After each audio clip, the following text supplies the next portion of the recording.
الحمد لله نحمده ونستعينه ونستغفره ونؤمن به ونتوكل عليه ونعوذ بالله من شرور أنفسنا ومن سيئات أعمالنا من يهده الله فلا مضل له ومن يضلله فلا هادي له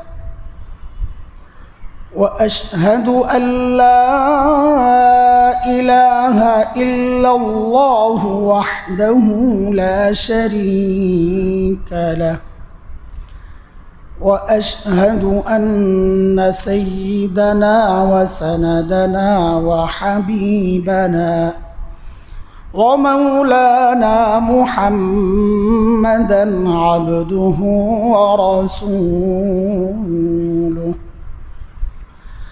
اللهم صل على محمد وعلى آل محمد كما صليت على إبراهيم وعلى آل إبراهيم إنك حميد مجيد اللهم بارك على محمد وعلى آل محمد كما باركت على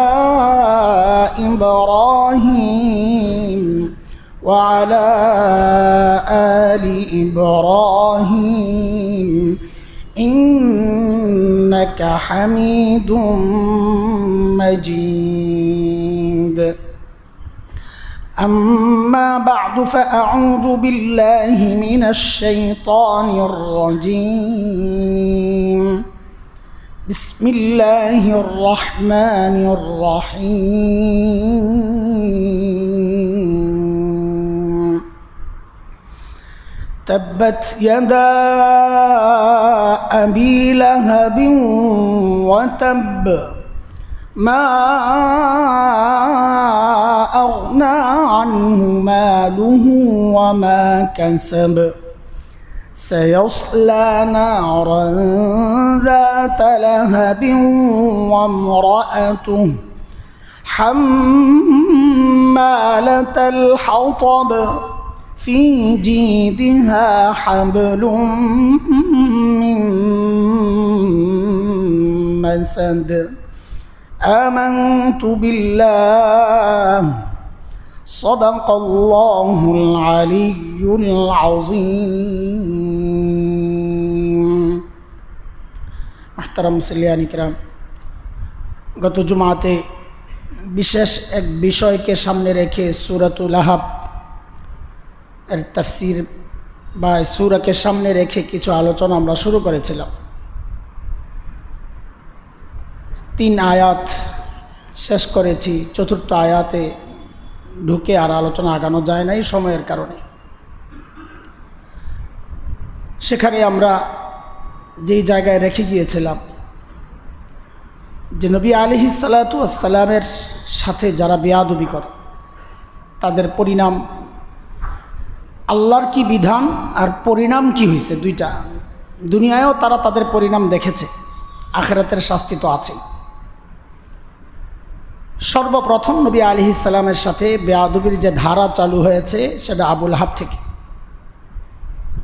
সেই যে এক ধারা শুরু হইল কিয়ামত পর্যন্ত যত মানুষ নবী আলাইহিস সালামের সাথে বেয়াদবি করবে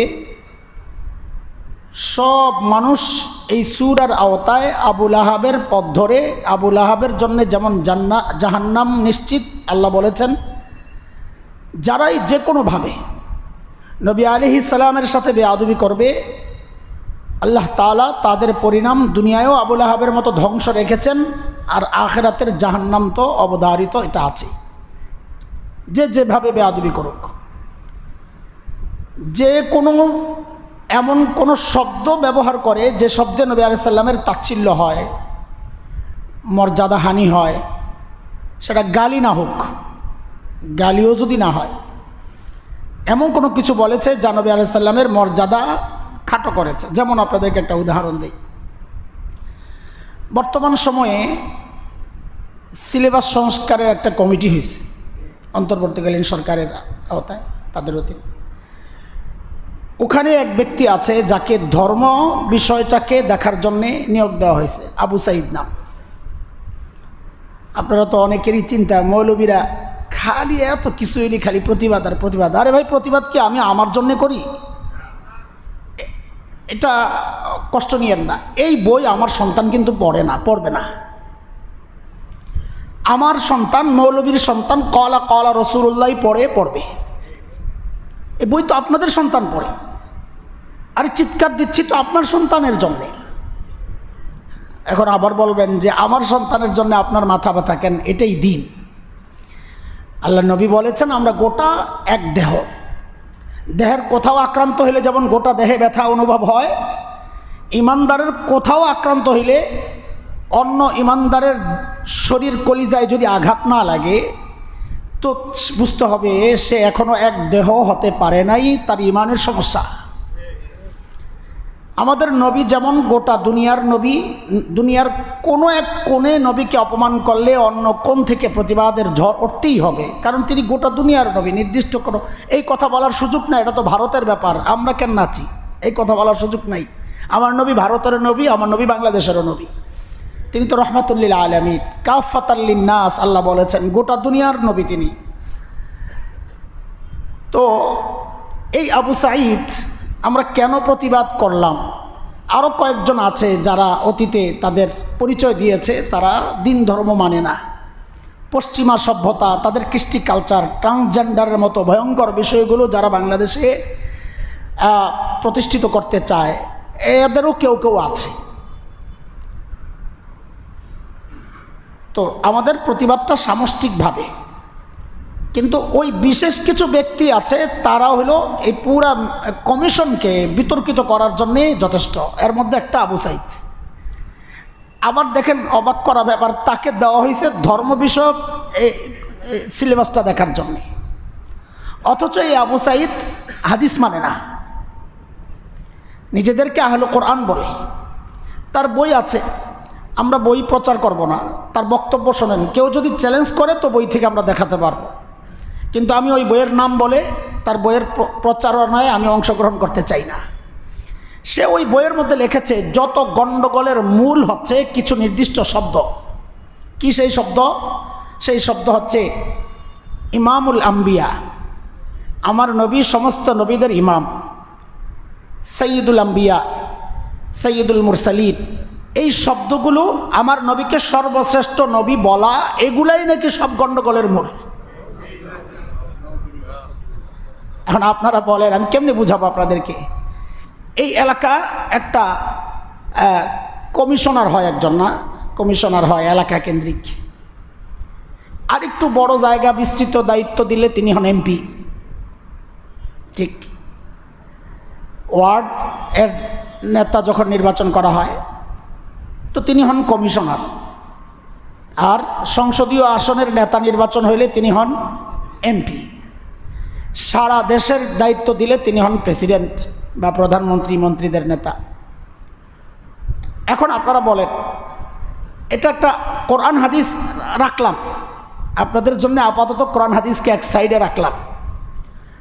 দুনিয়ার বাস্তবতায় জবাব দেন, ছোট্ট জায়গার দায়িত্বে যিনি আছেন কমিশনার, তার মর্যাদা, তার চেয়ে বড় জায়গা সংসদীয় আসনের দায়িত্বে যিনি আছেন তার মর্যাদা কি এক? দুনিয়ার সমস্ত নবী, আমরা কিছুদিন আগেই আলোচনা করেছি, দুনিয়ার সমস্ত নবীর জায়গা ছিল নির্ধারিত, অঞ্চল ছিল নির্ধারিত, সময় ছিল নির্ধারিত, সম্প্রদায় ছিল নির্ধারিত। এগুলো কোরআনের আয়াত দিয়ে আমরা বারবার আপনাদের সামনে দলিল পেশ করেছি। প্রত্যেক নবীর এই তিনটা জিনিস ছিল নির্ধারিত, টাইম, অঞ্চল, সম্প্রদায়।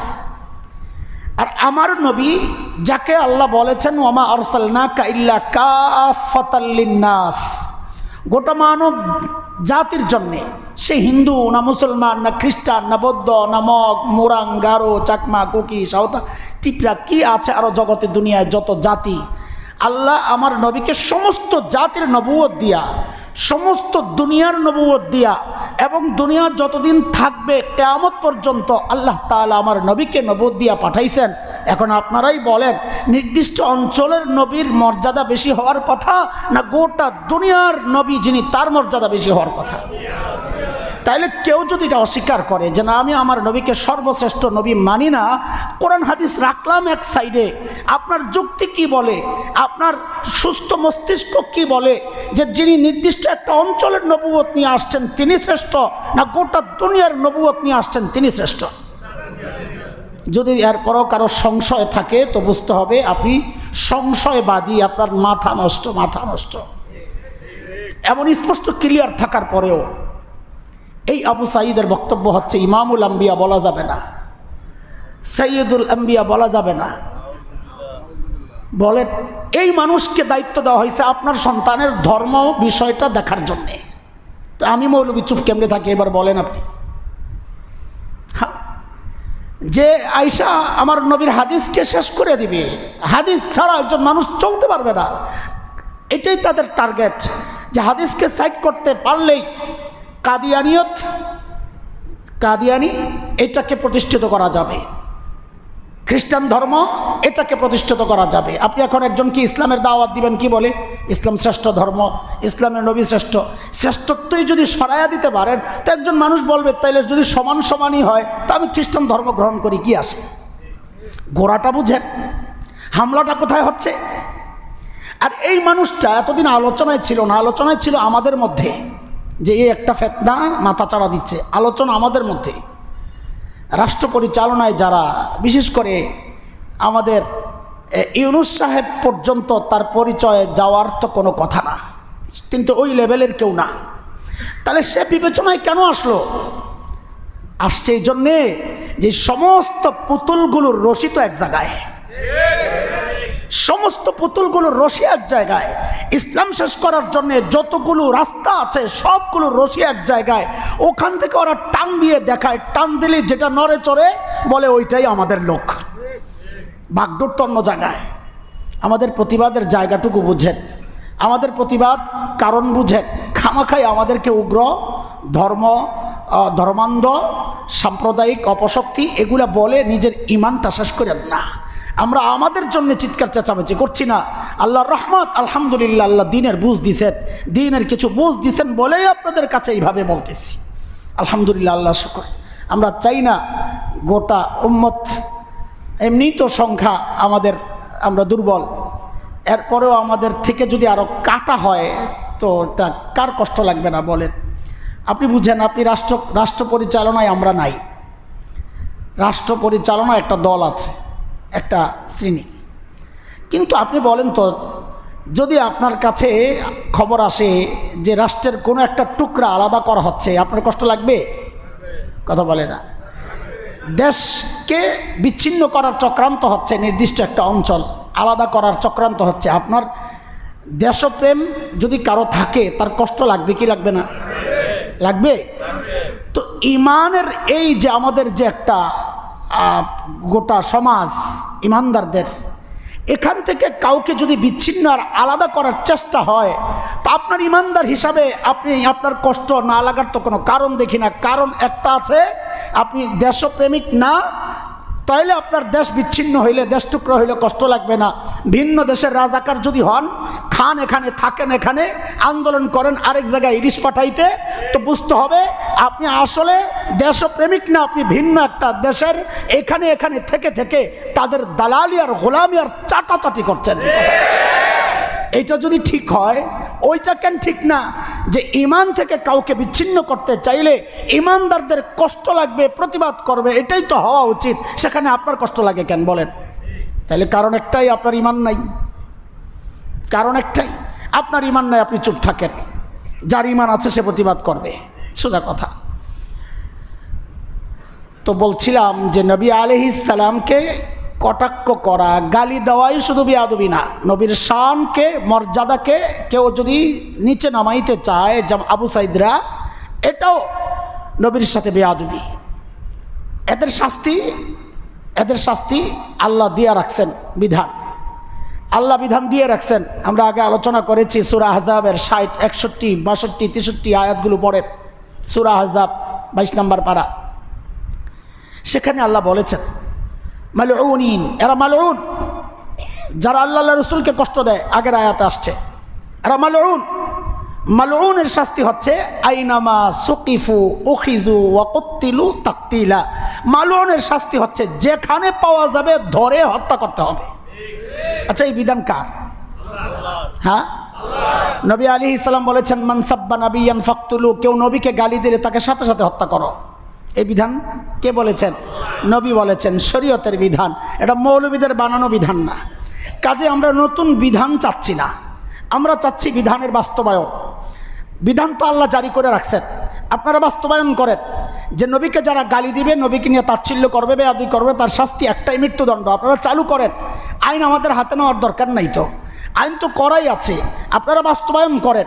কিন্তু আপনারা বাস্তবায়ন না করলে আইন হাতে মানুষ ইমানদার তোলে নিবেই। এবং এটা বর্তমান সময়ে চিন্তা করলে একটা স্বীকৃত পদ্ধতি। যেমন তখন ঠিকই প্রশংসা করেছেন, আমাদের পুলিশ যখন পিছু হটলো, আমাদের ট্রাফিকরা যখন পিছু হটলো, একটা অবস্থা তৈরি হয়েছে দেশ স্বাধীন হওয়ার পর। কত 36 দেখছেন, পাবলিকও চালাক হয়ে গেছে। 5ই আগস্ট না, হুশ ফিরে আসছে। তখন আমরা কি দেখেছি?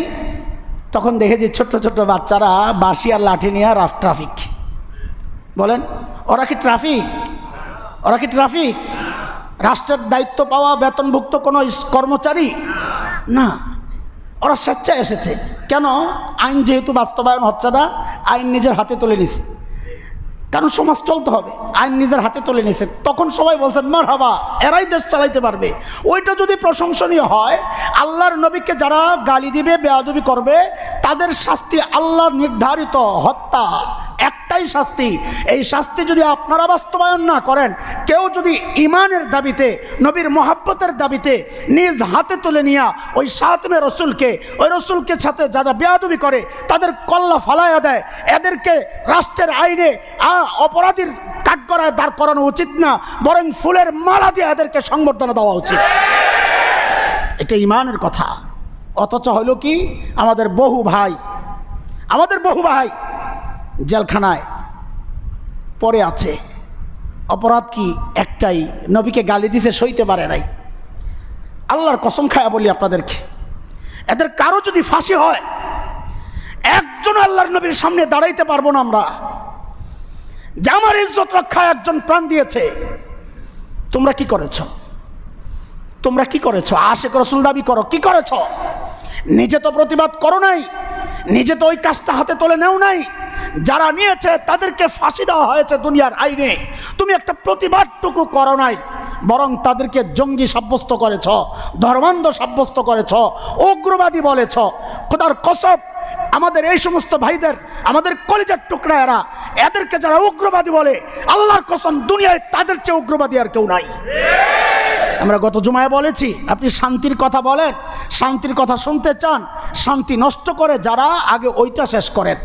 যদি শান্তি নষ্ট করে যারা, ওইটা শেষ করা যদি উগ্রবাদ হয়, তো দুনিয়ার সমস্ত হসপিটাল যেখানে অপারেশন থিয়েটার আছে, ওই হসপিটাল বন্ধ করা দরকার। সমস্ত ডাক্তার যারা সার্জন অপারেশন করে, এদেরকে নিষিদ্ধ করা দরকার। ডাক্তারদের সহযোগী যারা থাকবে, এদেরকে নিষিদ্ধ করা দরকার। আপনি বলবেন কেন নিষিদ্ধ করব? কাটাকাটি করে তো। এরা কি করে বলেন? আপনারা বলেন, কথা বলেন। এই হসপিটাল যেখানে অপারেশন থিয়েটার আছে, ওটি যত হসপিটালে অপারেশন থিয়েটার আছে, এই সব হসপিটাল বন্ধের আমরা দাবি জানালাম। সাময়িক, এটার স্থায়ী মনে করে ডাক্তাররা আবার বিরুদ্ধে লেগে যায় না, বুঝানোর জন্যে, তর্কের খাতিরে। বলেন সমস্ত ওটি কি করা উচিত? আপাতত বলেন, এটা মনের কথা না, আপাতত একটু মুখে বলেন আর কি, ডাক্তাররা ভয় পায় না, আসতেছি। বলেন কি করা উচিত? সমস্ত ওটিগুলো কি করা উচিত? সার্জনদেরকে নিষিদ্ধ করা উচিত। বলেন ডাক্তারদেরকে কি করা উচিত? কেন? ওরা কাটাকাটি করে মানুষের শরীর। আমরা যখন এই দাবি করব আপনারা বলবেন আপনি কি পাগল হয়েছেন?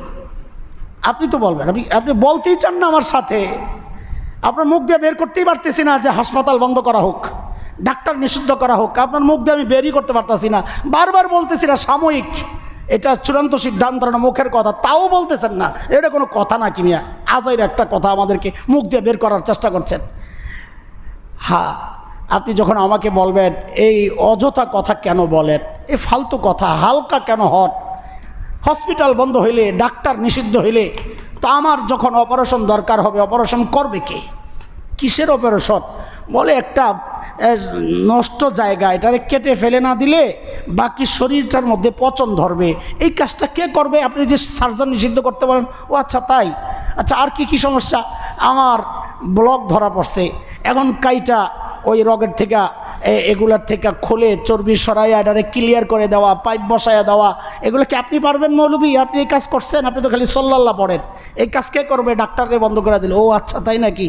আচ্ছা সব মেনে নেন আপনি, আমিও মেনে নিচ্ছি। কেন? যে ময়লা ফালাইয়া দিতে হয়, এই যেটা ছড়ায় এটা ফালাইয়া দিতে হয় কেটে। দুনিয়ায় আল্লাহর সিদ্ধান্তের বিরুদ্ধে যারা অবস্থান, দুনিয়া ধ্বংসের জন্যে এরাই হচ্ছে মূল অনিষ্টের মূল। এগুলারে কেটে ফেলে না দিলে অন্য জায়গা পর্যন্ত এটা ছড়ায়া যাবে, এই কথাটাই হযরত নূহ আলাইহিস সালাম তার বদদুয়ার মধ্যে বলেছিলেন, রব্বি লা তাযার আলাল আরদ মিনাল কাফিরিনা দাইয়ারা ইন্নাকা ইন তাযারহুম ইউদিল্লু ইবাদাক। আল্লাহ কাফের একজন রাখেন না, কারণ যদি রাখেন আমি এত কষ্ট করে যাদেরকে মুমিন বানাইছি, যারা ঈমান কবুল করেছে, এরা ওদেরকেও শেষ করে ফেলবে, ওদেরকেও গোমরাহ পথভ্রষ্ট করে ফেলবে, আল্লাহ এদেরকে ধ্বংস করে দেন। নবী নূহ আলাইহিস সালাম কারণ শিখায়া গেছেন আমাদেরকে, কারণ বলে গেছেন। কাফেরকে দুনিয়া থেকে সরাইয়া দেওয়ার মানি কেন?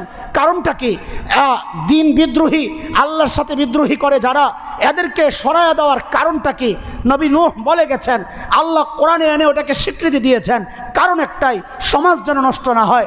কারণ রহমতুল লিল আলামিন যাকে আল্লাহ দুনিয়ায় পাঠাইছেন রহমত প্রতিষ্ঠার জন্যে, শান্তি সাম্য এই ছড়াইয়া দেওয়ার জন্যে, তার বিরুদ্ধে যারা কথা বলবে বুঝতে হবে এরা শুধু ইসলামের বিরুদ্ধাচরণ করছে না, এরা শুধু মুসলমানের বিরুদ্ধাচরণ করছে না, এরা আল্লাহ আল্লাহ রসুলের বিরুদ্ধাচরণ করছে না, এরা শুধু নবীর শত্রু না, মানবতার শত্রু।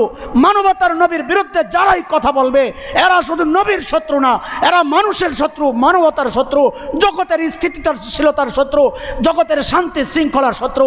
এদেরকে সরাইয়া দেওয়া সুষ্ঠু সমাজের কাজ। সমাজ যদি এই দায়িত্ব না নেয়, ইমানদাররাই সেই দায়িত্ব নেবে, আল্লাহর গোলাম যারা তারাই সেই দায়িত্ব নেবে, আল্লাহর খলিফা যারা তারাই সেই দায়িত্ব নেবে।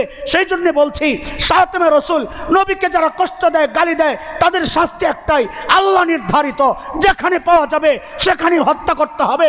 আইন যদি আপনারা বাস্তবায়ন না করেন, সমস্ত ইমানদার এই আইন নিজের হাতে তুলে নিতে বাধ্য, নিজের হাতে তুলে নিতে বাধ্য। এই আইন পাশ করতে হবে, আমরা কিচ্ছু চাই না, এই আইন পাশ করতে হবে। আল্লাহ আল্লাহ রসুলের সাথে দিনকে নিয়ে যারা কটাক্ষ করবে, অন্য কোনো বিধান আমরা মানি না, জেলখানায় পুঁতে রাখবেন মানি না। একটাই শাস্তি, মৃত্যুদণ্ড চাই, মৃত্যুদণ্ড চাই, মৃত্যুদণ্ড চাই। কথা কি স্পষ্ট? অস্পষ্ট থাকলে বলেন, আমরা তো আসছি বলার জন্যে, ব্যাখ্যা করার জন্যে। এরপরও পিছনে যায় বলেন না হুজুরও দিকে উগ্রতা চড়ায়, তাইলে বুঝতে হবে অপারেশন আপনারও দরকার। এ কথা যে বলবে তারও অপারেশন দরকার। হিসাব সোজা, এখানে লুকোচুরির কিছু নাই তো রে ভাই। বলছিলাম আবু লাহাবের কথা, সেই যে এক ধারা চালু হইল, মিছিলের শুরুতে আবু লাহাব, শেষে এই আবু সাইদরা সহ যারাই আছে, যারাই নবীকে খাটো করার চেষ্টা করবে, সব এই লাইনে পেছনে কিয়ামত পর্যন্ত চলতে থাকবে। এই ধারা বন্ধ হয় নাই, এই ধারা চলবে। এই কারণেই আল্লাহ কোরআনে এনেছেন, কারণ কোরআন কিয়ামত পর্যন্ত চলবে। সূরা লাহাব কিয়ামত পর্যন্ত দুনিয়ায় আর কি, সূরা লাহাবের বিধান কিয়ামত পর্যন্ত। কাজে বোঝা গেল সূরা লাহাবের যে চরিত্রের কথা বলা হয়েছে, এই চরিত্রর ধারাও কিয়ামত পর্যন্ত থাকবে। হিসাব সোজা। আবু লাহাব তো নাই, না আছে? আবু লাহাবের বউ আছে? নাই, আসলে নাই, কিন্তু তো সূরা রয়ে গেল কেন? রয়ে গেল এই জন্যে যে আবু লাহাব নির্দিষ্ট ব্যক্তি এখানে উদ্দেশ্য না, আবু লাহাবের বউ নির্দিষ্ট চরিত্র এখানে উদ্দেশ্য না।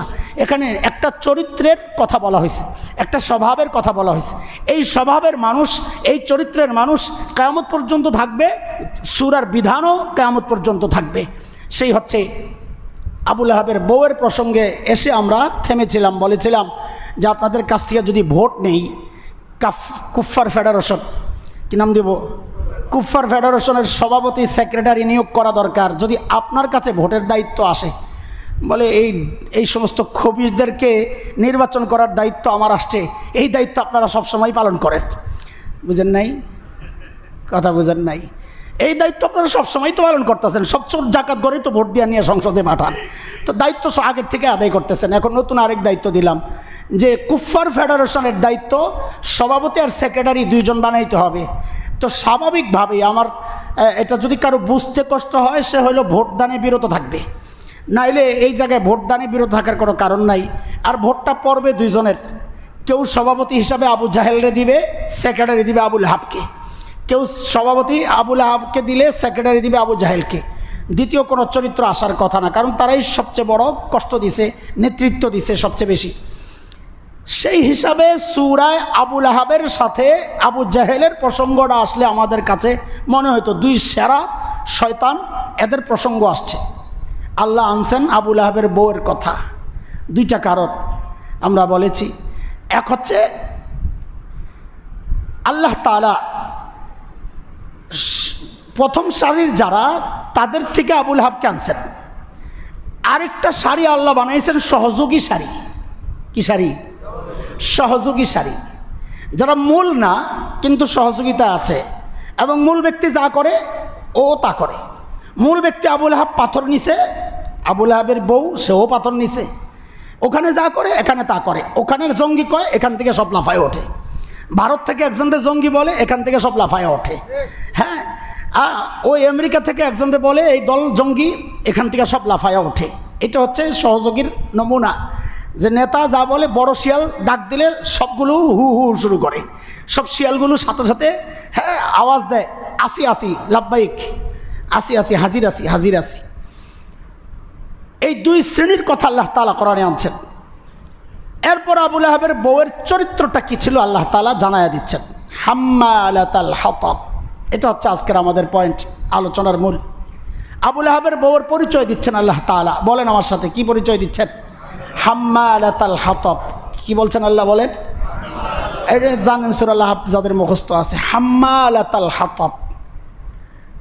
এই এতটুকু বাক্য দিয়ে আল্লাহ কি বুঝাতে চেয়েছেন? মুফাসসিররা মৌলিকভাবে তিনটা ব্যাখ্যা দেন। হাম্মালাহ, এটা আরবিতে শাব্দিক অর্থ যদি হয়, আক্ষরিক অর্থে হাম্মাল বলা হয় কুলিকে, কুলি কুলি, আরবিতে হাম্মাল বলে কুলি কুলি। তো হাতাব হচ্ছে শুকনা খড়কুটা লাকড়ি। তো হাম্মালাতাল হাতাব মানে শুকনা লাকড়ি বহনকারিনী, স্ত্রীলিঙ্গ হাম্মালা। এখন আবুল আহাবের বউকে শুকনা কাঠ, শুকনা লাকড়ি বহনকারিনী আল্লাহ বলেছেন। কি অর্থ? তিনটা অর্থ হইতে পারে। এক, আক্ষরিক অর্থেই আবুল আহাবের বউ এই কাজটা করতো, সেটা হইল নবী আলাইহিস সালাতু ওয়াস সালাম যখন মসজিদে যেতেন, যেই রাস্তায়, ওই রাস্তায় কাটা বিছায়া রাখতেন। আপনারা তো বুড়ির কিচ্ছা খালি শোনেন, এর আবুল আহাবের বউ হচ্ছে এটার মূল, অন্যগুলো অনেকগুলো আছে বানানো। আবুল আহাবের বউ হচ্ছে এই মূল অপরাধী, রাস্তায় কাটা বিছায়া রাখত। কেন? নবী আলাইহিস সালাম যেন ভালোভাবে মসজিদে যেতে না পারে, কাবার দিকে যেতে না পারে।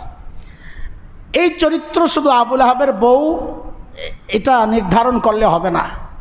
আজও পর্যন্ত দ্বীনি শিক্ষা, দিন চর্চায় যারাই বাধার সৃষ্টি করবে, যে কোনোভাবে কিয়ামত পর্যন্ত দিন শিক্ষা, দিন মানা, দিন চর্চায় যারাই বাধার সৃষ্টি করবে, সে যেই দল হোক, সেই যেই সম্প্রদায়ের হোক, সে যেই চিন্তা চেতনার হোক, সে যে দেশের হোক, দুনিয়ার যেখানেই দিন চর্চায় কেউ বাধার সৃষ্টি করবে, সমস্ত মানুষগুলো হাম্মালাতাল হাতাবের আওতায় আবুল আহাবের বউয়ের সাথে জাহান্নামের পথ ধরবে। হিসাব সোজা। এক ব্যাখ্যা। দুই নম্বর ব্যাখ্যা, হাম্মালাতাল হাতাব, শুকনা লাকড়ি বহনকারিনী, এটা আরবের একটা প্রবাদের মতো, প্রবাদতুল্য কথা।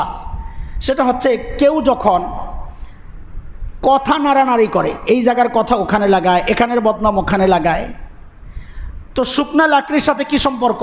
যে মাথায় শুকনা লাকড়ি বহন করে চলছে, সুযোগ পাইলে আগুন লাগাইয়া দিবে। বুঝে আসছে কথা? মানে শাব্দিক অর্থ আর উদ্দেশ্য দুইটার সমন্বয়টা খেয়াল করেন, সম্পর্কটা। শুকনা লাকড়ি মাথায় নিয়ে নিয়ে ঘুরে, মানে কি যেখানেই সুযোগ পাবে আগুন লাগাইয়া দিবে। এটা ওই সমস্ত মানুষের ব্যাপারে আরবরা ব্যবহার করত যাদের স্বভাব ছিল বদনাম ছড়ানো। কি ছড়ানো? বদনাম ছড়ানো যাদের স্বভাব, তাদের ক্ষেত্রে এই বাক্য আরবরা ব্যবহার করত। আবু লাহাবের বউয়ের কাজ ছিল এটা, খালি এই ঘর ওই ঘর যায় যায় নবী আলাইহিস সালামের বদনাম করতেন খালি। আজকের দুনিয়ায় আমাদের মিডিয়ায় যারা কাজ করেন তাদের জন্য বলছি, আমরা যখন তাফসির পড়ি আমরা খেয়াল করি সর্বপ্রথম সিরিয়ালে আপনাদের নাম আসে যে হাম্মালাতুল হাতাবের এই অর্থের আওতায় কারা আসে। সর্বপ্রথম আসে এই যুগের মিডিয়া কর্মীরা, সবাই না, সবাইকে বলছি না, ওই তারা কিছুদিন আগে ধরাও পড়ছে কয়টা, ফারজানা রূপা নামক একটা আছে শয়তান। আবার মুন্নি সাহা ছিল, একটু শেষের দিকে ঠান্ডা হয়েছিল, শুরুতে গরম রাখতো খুব।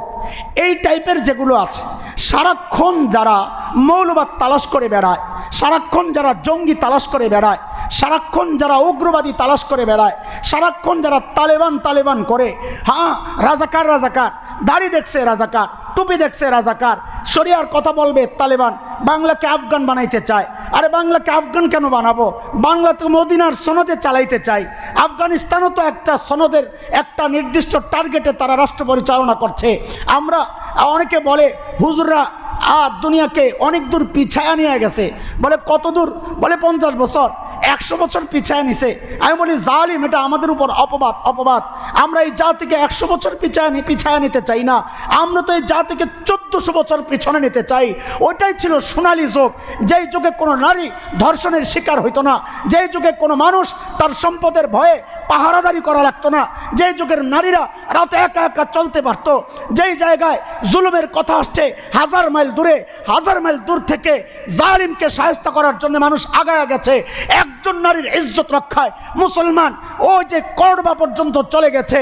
মুহাম্মদ বিন কাসিম একজন নারীর ইজ্জত রক্ষায় সেই আরব থেকে ভারতে চলে আসছে। আরে যুগ তো ছিল ওইটা, সোনালী যুগ ছিল ওইটাই ছিল মানবতার যুগ, সভ্যতার যুগ। আমরা তো মানুষকে 100 বছর না, আমরা তো সেই সোনালী যুগ 1400 বছর আগে মানুষকে ফেরত দিতে চাই। এগুলো বলে বলে যারা সমাজে বিশৃঙ্খলা তৈরি করে, আলেম শ্রেণীকে কলঙ্কিত করার জন্যে, আলেম কথা বলে সাথে সাথে ওরা প্রচার করে। মোবাইল ফোন হয়ে গেছে, হ্যাঁ এগুলা ভাইরাল হয়ে গেছে। আমি এতক্ষণ কি বলছি একটু পরে চলতেছে। কারা করছে এগুলা? আপনারা করেছেন, একটা নির্দিষ্ট শ্রেণী করেছে। এগুলা কোনো সময় 71-এর কান্দে চড়েছে, কখনো সময়ের কান্দে চড়েছে, এক টেলিভিশনের কান্দে চড়ে এই ওলামা বিদ্বেষী সমাজটা মানুষের কাছে এই দাড়িওয়ালা টুপিওয়ালাদের প্রতি ঘৃণা তৈরি করেছে। আল্লাহর কসম, এই কাজে যারা যারা জড়িত ছিলেন যদি থাকেন তওবা করেন, আর না হয় সবগুলো হাম্মালাতুল হাতাবের আওতায় আবু লাহাবের বউয়ের সাথে জাহান্নামে যেতে হবে নিঃসন্দেহে। 3 নম্বর ব্যাখ্যা, হাম্মালাতুল হাতাব, আবু লাহাবের বউ জাহান্নামে নিজের স্বামীর আগুন প্রজ্বলিত করার জন্যে যে আগুনের ইন্ধন হবে, জাহান্নামের আগুনের ইন্ধন হবে মূর্তি পাথর। ইন্নাকুম ওয়া মা তা'বুদুনা মিন দুনিল্লাহ হাসাবু জাহান্নাম, আল্লাহর বাদ দিয়ে তোমরা যাদের ইবাদত করছো আল্লাহ বলেন তারাই হবে জাহান্নামের আগুনের ইন্ধন। আবু লাহাবের বউয়ের কাজ হবে ওই ইন্ধন মাথায় করে নিয়ে স্বামীর আগুনকে আরও বেশি প্রজ্বলিত করা, এটা তার দায়িত্ব পড়বে। আল্লাহ তাআলা দেখায়া দিছেন বা মুফাসসিররা বলেন বুঝার জিনিস যে তোমার সহযোগী যারা হবে, তুমি যাদেরকে দিয়া সমাজ নিয়ন্ত্রণ করতা, তোমার চিন্তা চেতনা যাদেরকে দিয়া ছড়ায়া দেওয়ার চেষ্টা করতা, যাদের মাধ্যমে প্রতিপক্ষকে দমনের চেষ্টা করতা, আল্লাহ তাকেই তোমার শাস্তির কারণ বানাবে।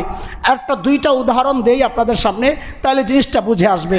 এরপরে সমাজের সাথে মিলাইয়া নিয়েন, না মিললে বললেন আমরা মিলাইয়া দিব।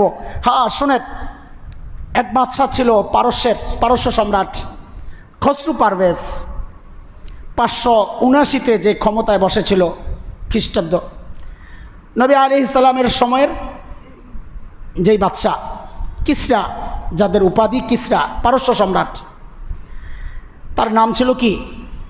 খসরু পারভেজ। নবী আলাইহিস সালাম মদিনায় গিয়ে যে কাজটা করেছেন, সর্বপ্রথম মদিনায় যেই গোত্রগুলো থাকতো তাদের সাথে সন্ধি করেছেন। ইয়াহুদিদের ছিল 3টা বড় গোত্র, বনু কাইনুকা, বনু নজির, বনু কোরাইজা। আর মুশরিকদের মধ্যে যারা ছিল আউস খাজরাজ। এই গোত্রগুলোর সাথে নবী আলাইহিস সালাম সর্বপ্রথম চুক্তি করেছেন যে আমরা তোমাদের সাথে লড়াই করবো না, তোমরাও করো না, মদিনায় বাহির থেকে কেউ হামলা করলে আমরা সবাই সম্মিলিতভাবে প্রতিরোধ করব। এই কাজটা নবী আলাইহিস সালাম করেছেন। তারপর আরেকটু আশেপাশ আমরা বদরের যুদ্ধের কথা জানি, সেই বদরের পাশের কিছু এলাকা ওগুলোর সাথেও নবী আলাইহিস সালাম, আজকে যদি কেউ গিয়ে থাকেন আর কি, সফর যদি হয়, মক্কা থেকে শামের যেই রাস্তা, মানে আপনার শাম বলতে জর্ডানের দিকে যেই রাস্তা গেছে, সিরিয়ার দিকে যেই রাস্তা গেছে, জেদ্দার থেকে ইয়াম্বু একটা এলাকা আছে, ওইটা হয়ে ওই সাগরের পার দিয়ে একটা রাস্তা গেছে। ওই অঞ্চলের যে সমস্ত বড় বড় গোত্র ছিল তাদের সাথেও নবী আলাইহিস সালাম চুক্তি করেছেন। আস্তে আস্তে নবী আলাইহিস সালাম বিভিন্ন সাম্রাজ্য প্রধান, রাষ্ট্রপ্রধান, আরব শুধু বিভিন্ন সাম্রাজ্যের আওতায় ছিল না, আরব চলতো গোত্র প্রধানদের নেতৃত্বে। বড় বড় গোত্র ছিল গাতফানি, গাসসানি, কোরাইশি, এই বড় বড় গোত্রের নেতৃত্বে আরব চলতো। এক এক অঞ্চলের জন্য এক এক গোত্র, শাখা গোত্র ছিল অনেক। এখনও আরবে গাসসানি আছে, গাতফানি আছে, হ্যাঁ, বড় বড় গোত্র আরবের। তো পারস্য সম্রাট, 2টা বড় সাম্রাজ্য ছিল, পারস্য আর রোমান সাম্রাজ্য। রোম হচ্ছে ইউরোপিয়ানরা সিরিয়া পর্যন্ত যাদের ইয়ে ছিল, আর পারস্য ইরান, ইরাক, আফগানিস্তানের কিছু অংশ, মধ্য এশিয়া যেগুলো উজবেকিস্তান, কাজাকিস্তান, এগুলোর কিছু অংশ, ইয়ামান সহ এই পার, সাগরের এই পার পশ্চিম পারে ইয়ামানের কিছু অংশ সহ যাদের ইয়েতে ছিল, আয়ত্তে ছিল। ওই অংশ হিসাবে নবী আলাইহিস সালাম পারস্য সম্রাট খসরু পারভেজের কাছে চিঠি পাঠাইছেন, দাওয়াতি চিঠি, যে তুমি মুসলমান হয়ে যাও, মুসলমান হয়ে যাও, তাইলে তোমার আয়ত্তে যত অঞ্চল আছে তোমারই থাকবে, তুমিই প্রধান, আমরা নিব না এগুলা, তুমি মুসলমান হয়ে যাও। আর যদি না হও তাইলে আমরা এগুলো নিয়ে নিব। সর্বপ্রথম চিঠিতে যেই নবী আলাইহিস সালাম লেখছেন, মিন মুহাম্মদ রাসূলুল্লাহ ইলা কিসরা, এই জায়গায় তার ক্ষোভটা, আমার নামের আগে কেন মুহাম্মদের নাম আসলো? নবী লেখছেন যে মুহাম্মদের পক্ষ থেকে, মুহাম্মদ রাসূলুল্লাহর পক্ষ থেকে কিসরার কাছে বার্তা। ওই লেখার মধ্যে নবীর নাম কেন আসলো? এই জিদ্দে সে চিঠিটারে ছিঁড়া টুকরা টুকরা করে খুব বেয়াদবি করছে চিঠির সাথে।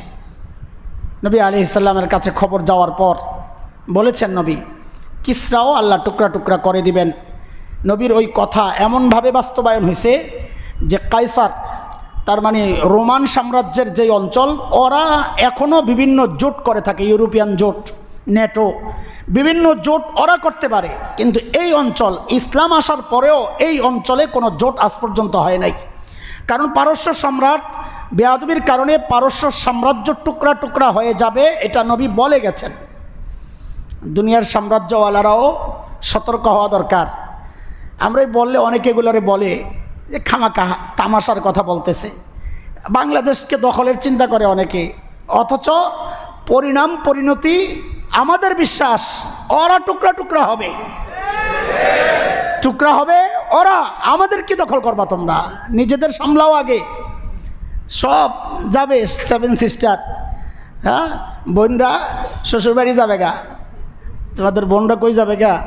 বাবার বাড়ি ছাইরা শ্বশুরবাড়ি, বুঝেন না? 7 সিস্টার শ্বশুরবাড়ি যাবে গা, আমাদের এখানে বেড়াইতে আসে, আমরা জায়গা দিই না। তো শুনেন, এটাই হচ্ছে পরিণতি। পারস্য সম্রাট সে রাগে ক্ষোভে তার ইয়ামানের যে গভর্নর ছিল তখন, নাম ছিল বাজান, কি নাম? বাজান। বাজানের কাছে পত্র লিখেছে, শক্তিশালী সুঠাম দেহের 2 জন, তাদেরকে চিঠি দিয়ে মুহাম্মদের কাছে পাঠাও, সেজন্য আমার সাথে দেখা করে, মানে গ্রেফতার আর কি, লেখছে ওইভাবেই, সেজন্য আমার দরবারে আসে। বাজান 2 জনকে পাঠাইছেন মদিনায়। নবী আলাইহিস সালামের কাছে যায়, তারা খুব পাওয়ার দেখাইয়া বলতেছে, কিন্তু আসলে কাঁপতেছে। রেডি হওয়ার পরে ধরতে পাঠাইছে আমাদেরকে, আর কাঁপতেছে। নবী আলাইহিস সালাম হেসে দিয়েছেন, ঠিক আছে আগামীকাল কালকে আসো। সাহাবায়ে কেরামের মধ্যে উত্তেজনা, সাহস কত, মদিনায় আসছে ধরার জন্যে। কারণ নবী মদিনায় তো বাংলাদেশের আশেকের রসুলদের মধ্যে থাকে না, যাদেরকে জিলাপি দিলে যাবে গা। হ্যাঁ, ওরা তো থাকে ওমর, আবু বকর, ওসমান, আলীর মতো ওই রকম আশেকদের মধ্যে থাকে, যাদের শরীরে এক ফোঁটা রক্ত থাকতে তারা নবীর গায়ে একটা আঁচড় কাটতে দিবে না। ওই আশেকের রসুলদের মধ্যে থাকে নবী। এটা এত সোজা, নবীকে এখান থেকে ধরে নিয়ে যাবে উঠায়া। নবী আলাইহিস সালাম বলছেন কালকে আসো। কালকে আসার পর নবী আলাইহিস সালাম মুস্কি হাসতেছেন আর বলতেছেন চলে যাও তোমরা, সিদ্ধান্ত পাল্টায়া গেছে। সিদ্ধান্ত, ওরা তো চাচ্ছি কোনো রকম ছেড়ে দে মা, কেঁদে বাঁচি, কোনো রকম যেতে পারলেই তো ওরা বাঁচে। যেই বলছে তোমরা চলে যাও, ওরা খুশি। আচ্ছা কেমনি কোত্থেকে জানলেন? আরে ঠিক আছে, যেমনি জানছেন আমরা জায়গা, একটা উসিলা তো পাইছি।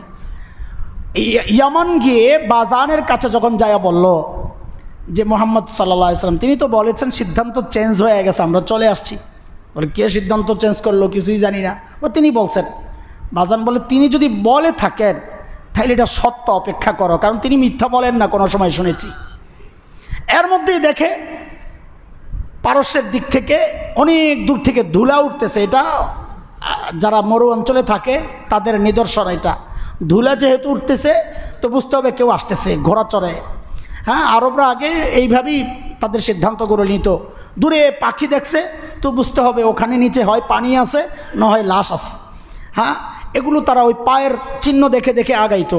খেজুরের বিচি দেখে বুঝছে যারা মদিনার মানুষ, এইভাবে মানুষ চিনত তারা। তো ওই যে জবের জন্যে ওট কয়টা আনছে? তো বলে 1000 খানিক আছে। তো নবী আলাইহিস সালাম বলে দিয়েছেন তাদের কাফেরদের সংখ্যা এতজন। এগুলা আগের আলামত, নির্দিষ্ট কিছু বিষয় ছিল না, এগুলা দেখে অনুমান করত। তো তারা ধুলা দেখে বুঝছে কোনো নতুন খবর আসতেছে।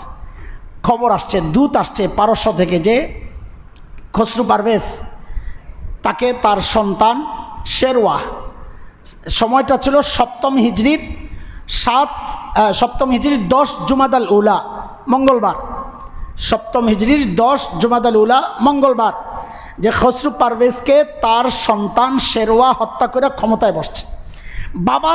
বাবাকে সন্তান হত্যা করছে, এটার আরেক ইতিহাস, আমি ওইদিকে যাব না। এক নারীকে কেন্দ্র করে বাবার সন্তানের টানাটানির মধ্যে ছেলে বাবাকে হত্যা করছে।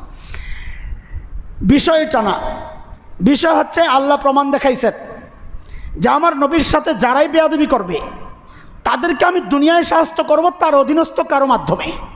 যেমন আবু লাহাবকে আমি শায়েস্তা করব জাহান্নামে তার বিবির মাধ্যমে। এটা হচ্ছে আল্লাহ তাআলার একটা উদাহরণ, দুনিয়ার উদাহরণ, যে যাদেরকে নিয়ে তুমি নাচো, যারা তোমাকে সহযোগিতা করেছে, যাদেরকে দিয়ে তুমি তোমার কর্মসূচি বাস্তবায়ন করেছ, এদেরকে দিয়ে আমি তোমাকে শায়েস্তা করব। উদাহরণ 1। আপনারা মনে করছেন এগুলো আগের উদাহরণ, এই সময় এগুলো ঘটার কোনো সম্ভাবনা নাই। তো শুনেন, আপনাদেরকে একটা উদাহরণ শোনাই, বড় আজীব কাণ্ড। 2013-তে আল্লাহর নবীর ইজ্জত রক্ষা হেফাজতে ইসলামের যে আন্দোলন, সেটার মূল ব্যক্তিত্ব ছিলেন হযরত শেখ আল্লামা হাফেজ জুনায়েদ বাবুনগরী রহিমাহুল্লাহ তাআলা। আল্লামা আহমদ শফী মুরব্বী ছিলেন, সিদ্ধান্ত উনিই নিতেন, বাবুনগরী হুজুর। আর উনি একটু দৃঢ়চেতা ছিলেন, ভয়ও পেতেন না, আপোষও করতেন না। আল্লামা আহমদ শফী নব্বরাল্লাহু মারকাদা, তিনি যেই বয়সে চলে গেছিলেন সেখানে স্থির কোনো শক্তিশালী জোরালো সিদ্ধান্ত নেওয়ার মতো মানসিক অবস্থায় তিনি ছিলেন না। এটা হযরতের দুর্বলতা, ইমানি দুর্বলতা, চিন্তার চেতনার দুর্বলতা মনে করার কোনো কারণ নাই। এটা ছিল বার্ধক্যের একটা ফসল, এমনটাই হওয়ার কথা। তো তারা খেয়াল করেছে যে বাবুনগরীকে সাইজ না করতে পারলে এই আন্দোলনকে দমানো যাবে না। শেষ পর্যন্ত তারা ওই মূলনীতির উপরেই ছিল যে বাবুনগরী এবং বাবুনগরীর আশপাশ যারা আছে, বাবুনগরীর ডান হাত বাম হাত আশেপাশে যারা থাকে, মামুনুল হক সহ, এদেরকে সাইজ করতে না পারলে এই আন্দোলনকে দমানো যাবে না। বাস শুরু হয়ে গেছে তাদের সাইজ করা। দেখা গেছে আল্লামা আহমদ শফী নবরুল্লাহ মারকাদা হজরতের সাথে যাদের সুসম্পর্ক ছিল বা হজরতকে পুঁজি করে যারা চলতো, হজরতের সাথে সুসম্পর্ক আমাদেরও ছিল, আমরাও হজরতের ইজাজতপ্রাপ্ত মানুষ। আল্লামা মামুনুল হক ভাই, খালেদ সাইফুল্লাহ আইয়ুবী, আমাদের সবাইকে হজরত একসাথে অনুমতি দিয়েছেন। আমরা আমাদের এটা ভিতরের পরিভাষা, এটা ওলামারা বুঝবেন, শুধু আমাদেরকে একসাথে অনুমতি দিয়েছেন যে আমি তোমাদেরকে কাজ করার অনুমতি দিলাম। বুকে জড়ায়া ধরছেন, বলছেন এরা আমাদের কলিজা, এরা আমাদের কলিজার টুকরা, এইভাবে আমাদেরকে আপন করে নিছেন। বিষয় এটা না। যারা হযরতকে ব্যবহার করে বিশেষ শ্রেণীর সাপোর্টে কাজ করেছে, আমি ওদের কথা বলছি। হযরতকে সাপোর্ট আমরাও করেছি, হযরতের ভালোবাসা আমাদের হৃদয়ে আমরা লালন করি সর্বোচ্চ জায়গায়। এটার মধ্যে কোনো আমার কৃত্রিমতা নাই বলার মধ্যে, আল্লাহ সাক্ষী, আল্লাহ সাক্ষী। হযরতকে সর্বোচ্চ জায়গায় রাখতে আমাদের এই সমসাময়িক অবস্থায় আমার একটু দ্বিধা নাই। আমি বলছি তাদেরকে নিয়ে যারা হযরতকে পুঁজি বানায়া সরকারের সাথে একটা লিয়াজু করে নিজেদের দুনিয়া গুছিয়েছে, আখিরাত বরবাদ করেছে, আমি তাদের কথা বলছি। তাদেরকে কিচ্ছু বলে নাই, তাদেরকে জামায় আদরে রেখেছে। বরং দূরের এক মাধ্যমে জেনেছি নিয়মিত মাসিক ভাতাও নাকি তারা পেতেন, একটা শ্রেণী আমরা শুনেছি, জানি না, ভাতা পেতেন। আর আমাদের ভাতা হচ্ছে ৬-৭ মাস এই মেম্বরে বসতে পারি নাই, এটা আপনাদের সাক্ষী।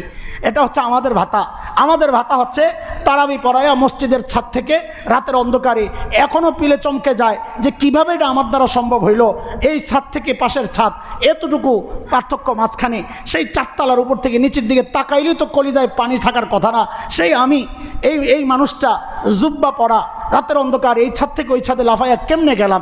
হ্যাঁ, এগুলো হচ্ছে আমাদের ভাতা, এগুলো ছিল আমাদের ভাতা। মাওলানা মামুল হক 3 বছর এর বেশি জেলখানায়, এগুলো আমাদের ভাতা। তো আমরা ভাতা পাইছি একরকম, ওরা ভাতা পাইছে একরকম। কিন্তু ওই যে বলছিলাম যে বাবুনগরীর চারপাশকে দুর্বল করার জন্য এই চক্রান্তটা ছিল।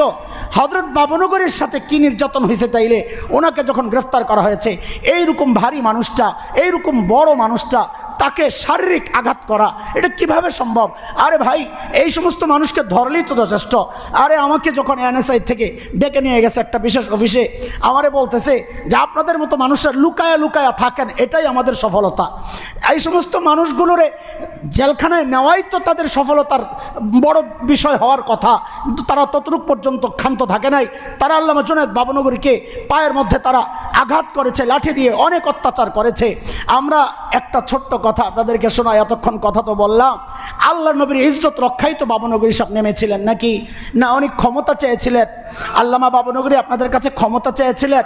না না, ওই শাহবাগের কিছু কুলাঙ্গার এরা বসে বসে আল্লাহ নবীর বিরুদ্ধে লেখালেখি করছিল, ওদের বিরুদ্ধে ছিল ওনার হুঙ্কার, ওদের বিরুদ্ধে। এখানে কাউকে বাঁচানোর জন্য উনি আন্দোলন করেন নাই। আপনাদের যে দাবি ছিল যুদ্ধাপরাধীদের বিচার ত্বরান্বিত করা, আদৌ তারা যুদ্ধাপরাধী ছিলেন কিনা সেই বিষয়ে আমি যাব না, কিন্তু আপনাদের দাবি এটা তো আমরা বহুদিন থেকে করে আসছি, ইসলাম শুরু থেকেই করে আসছে, সব জালেমের বিচার চাই। বিষয় হলো যে মাজলুম আমরা তারই জালেম বানাইছি, সমস্যা হলো ওই জায়গায়। আল্লামা কোরআনের পাখি দেলোয়ার হোসেন সাইদি এখন বলতে আমাদের দ্বিধা নাই, এই মানুষটা তিনি জালেম ছিলেন না, তিনি ছিলেন মজলুম। মজলুম মানুষটারে জালেম বানাইয়া আপনারা তাকে হত্যা করেছেন। আমাদের প্রতিবাদ ছিল ওই জায়গায়, আমাদের প্রতিবাদের জায়গাটা বুঝেন। আমাদের প্রতিবাদ ছিল ওই জায়গায়, যুদ্ধাপরাধীদের বিচার করবেন এটার বিরুদ্ধে আমাদের কথা না, রাজাকারকে শাস্তি দিবেন এটার বিরুদ্ধে আমাদের কথা না। আমাদের কথা ছিল কোনো মাজলুম যেন জালেম না হয়ে যায়। জালেম জালেম থাকুক, মাজলুম মাজলুম থাকুক, আলাদা থাকুক পরিচয়। আল্লামা জুনায়েদ বাবুনগরী এই জায়গায় নেতৃত্ব দিয়েছেন, সেই মানুষটাকে তারা এই কষ্টগুলো দিল। কয়দিন পর আমরা কি দেখেছি? আল্লাহ ঐশী নামক এক মেয়েকে বের করছে, মনে আছে আপনাদের? ঐশীর কথা মনে আছে? সে কার সন্তান ছিল? ইমাম সাহেবের? কার? জোরে বলেন। পুলিশের। পুলিশের যায় হিস্টোরি তালাশ করে দেখেন, ওই পুলিশ কর্মকর্তা সেই সমস্ত নির্যাতনকারীদের একজন ছিলেন যারা আল্লামা বাবুনগরীকে টর্চার করেছে। আল্লাহ দেখা দিয়েছেন এটা শুধু 1400 বছর আগের হিস্টোরি না, এটা এই দুনিয়ায় আমি দেখা দিব, এখনো দেখা দিব, কিয়ামত পর্যন্ত দেখা দিব। নবীর ইজ্জত রক্ষায় যারাই আসবে, এদেরকে যারা শায়েস্তা করবে, আমি এদের আপনজনকে দিয়ে এদেরকে শায়েস্তা করব। ঐশীকে দিয়া তার বাবাকে আল্লাহ হত্যা করিয়েছেন। এটা নতুন কিছু নয়, এটা আগেও ছিল, এখনো আছে, ভবিষ্যতেও থাকবে। কাজী সাবধান, সব জায়গায় আঙ্গুল দিয়েন না, সব জায়গায় হাত দিয়েন না, সব জায়গায় ভূমিকা রাখেন না। আপনি দিন প্র্যাকটিস করেন না, এটা আপনার বিষয়। নামাজ পড়েন না, আপনার বিষয়। রোজা রাখেন না, আপনার বিষয়। কিন্তু স্পর্শকাতর জায়গা নিয়ে আপনি মাথা ঘামায়েন না, আঙ্গুল দিয়েন না। আল্লাহ দুনিয়ায়ও শায়েস্তা করবেন, আল্লাহ জাহান্নামে আবু লাহাবদের সাথে পাঠায়া দিবেন। আল্লাহ বলেন হাম্মালাতাল হাতাব, মনে আছে কথা? ফি জিদিহা হাবলুম মিন মাসাদ। আমি যেহেতু সময় চলে গেছে, এই আয়াতকে নিয়ে আরেক সপ্তাহ কাটাইতে চাই না, ভিন্ন বিষয় প্রসঙ্গ আনা দরকার। আবু লাহাবের বউ মোটা চেইন পরে চলতো, সেটা মাসাদ বলা হয় এমনি শাব্দিক অর্থে, খেজুর গাছের ছাল ছোপড়া দিয়া রশি, শক্ত রশি বানাইতো ওইটাকে। এখানে উদ্দেশ্য ওইটা না, এই চেইন পড়তো বড়, দেখেন না অনেক অহংকারী মহিলা এরকম প্রকাশ্যে অলঙ্কার টলঙ্কার পরে সাজসজ এগুলা করে করে রাস্তায় খুব হেডম নিয়ে চলে। আবু লাহাবের বউ ছিল এরকম। আল্লাহ জানাইয়া দিছেন জাহান্নামেও তোকে আমি ওই শাস্তিই দিব। দুনিয়ায় যেই জিনিস দিয়ে তুমি হেডম দেখাও, জাহান্নামে ওইটাকে তোমার শাস্তির কারণ বানাবো। আল্লাহ দুনিয়ায় বারবার দেখাইতেছেন তুমি যাদেরকে মানুষকে দমানোর জন্য যাদেরকে তুমি নিয়োগ করছিলা, এখন তারাই তোমারে ধৈরা ধৈরা জেলখানায় পাঠাইতেছে। এখন তারাই তোমাকে, আবু লাহাবের সন্তানরা আবু লাহাবের দুর্গন্ধ সইতে না পাইরা গোলাম দিয়া, হাবশি গোলাম দিয়া নিজের বাবাকে ঘর থেকে নিয়ে দূরে নিয়ে ফালাইছে। কারণ তখন তো হেলিকপ্টার ছিল না। বুঝেন নাই? বুঝেন নাই না? বুঝেন নাই আপনারা? তখন কি ছিল না? হেলিকপ্টার থাকলে আবু লাহাবের ছেলেরা আবু লাহাবের হেলিকপ্টার দিয়ে নিয়ে ফালাই দিয়ে আইতো। তখন হেলিকপ্টার ছিল না, এই জন্য গোলাম দিয়ে ফালাইয়া দিয়ে আসছে ওই সময়ের হেলিকপ্টার। এখন আল্লাহ তাআলা যাদেরকে তুমি আস্তে আস্তে গড়ছিলা বিডিআর বিদ্রোহের মাধ্যমে, এদেশের দেশপ্রেমিক সেনাবাহিনীর কর্মকর্তাদেরকে যাদেরকে হত্যা করেছিল নিজের শাসন দীর্ঘায়িত করার জন্যে, জুলুমের শাসন দীর্ঘায়িত করার জন্যে, আল্লাহ তাআলা তোমার শাস্তির জন্য তাদেরকেই নিয়োগ করেছেন। এটাই আল্লাহর সিস্টেম। আল্লাহর সিস্টেমই তো এটা। আল্লাহ দেখায়া দিয়েছেন 1400 বছর আগে। তুমি কেন বুঝো না? যাদেরকেই তুমি দিন শায়েস্তা করার জন্যে, মানুষকে শায়েস্তা করার জন্যে যাদেরকে তুমি ব্যবহার করবা, সময় আসবে আল্লাহ তাদেরকে দিয়ে তোমাকে শায়েস্তা করবেন। আমরা কাউকে খাটো করার জন্য, ছোট করার জন্য বলছি না, আপনাদেরকে সতর্ক করার জন্যে। সব জায়গায় হাত দিয়েন না, সব জায়গায় হাত দিয়েন না। আল্লাহ তাআলা আমাদেরকে নবীর দুশ্মনী, নবীর সাথে বেয়াদবি করা থেকেও হেফাজত করেন, যারা করে তাদের সঙ্গী হওয়া থেকেও হেফাজত করেন, তাদের পাশে দাঁড়ানো থেকেও হেফাজত করেন। আল্লাহর রাস্তে আপনাদেরকে বলি, ইসলামের বিরুদ্ধে যাদের অবস্থান, জুলুমের পক্ষে যাদের অবস্থান, নবীর বিপক্ষে যাদের অবস্থান, নবীর দুশ্মনদের সাথে যাদের ওঠা বসা, যাদের খেলা দ্বারা, যাদের সাথে সম্পর্ক, আল্লাহর রাস্তে বলি নামাজ পড়েন না, দাড়ি রাখেন না, আল্লাহ চাইলে মাফ করে দিবেন, কিন্তু নিজের ভূমিকাটা যেন এটা না হয় নবীর দুশ্মনদের সাথে আমাদের কোনো সম্পর্ক থাকবে না ইনশাআল্লাহ তাআলা। আল্লাহ তাআলা আমাদেরকে হেফাজত করেন। আমিন। ওয়া আখিরু দাওয়ানা আলহামদুলিল্লাহ।